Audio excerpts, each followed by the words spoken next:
د په جلال آباد ښار کې هغه شپږ سوه بستریز روغتون دی چې څو کاله وړاندې د جوړېدو کارونه پیل شوي خو لا هم سرته نه دی رسېدلی.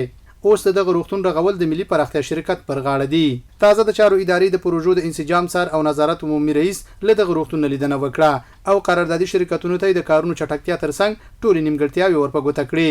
نوموړی وایي دغه شفاخانې کارونه شاوخوا شپېته تکمیل شوي او پاتې نور به هم ژر بشپړ شي. دغه شفاخانه چې د افغانستان ختیځ زون کې قرار لري اوس په حال 600 بسترو باندې کار شروع دی چې 3 د کار مخته تللی دی. دغه هیئت سفر په همدې بنیاد باندې و چې دا کارونه تېز شي او باقي کارونه په نږدې راتلونکي کې زر تکمیل شي. ولسونو ته اطمینان ورکوو انشاءالله کارونه به تېز شي او دا روغتون به انشاءالله ډېر زر ګټه اخیستنې وسپارل شي. د ملي پراختیا شرکت د ساختماني چارو رئیس وایي د کارونو ورووالي لامل د ځینو نقشو تغییر او تخنیکي ستونزې وي خو په خبره یې ژر به تکمیل شي.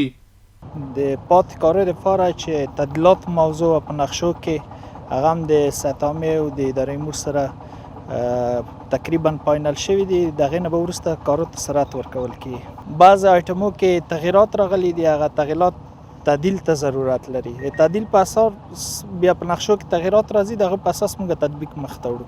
د ننګرهار عامې روغتیا رئیس بیا وایي د کارونو له بشپړېدو وروسته به پرسونل او طبي وسایل هم منظور شي.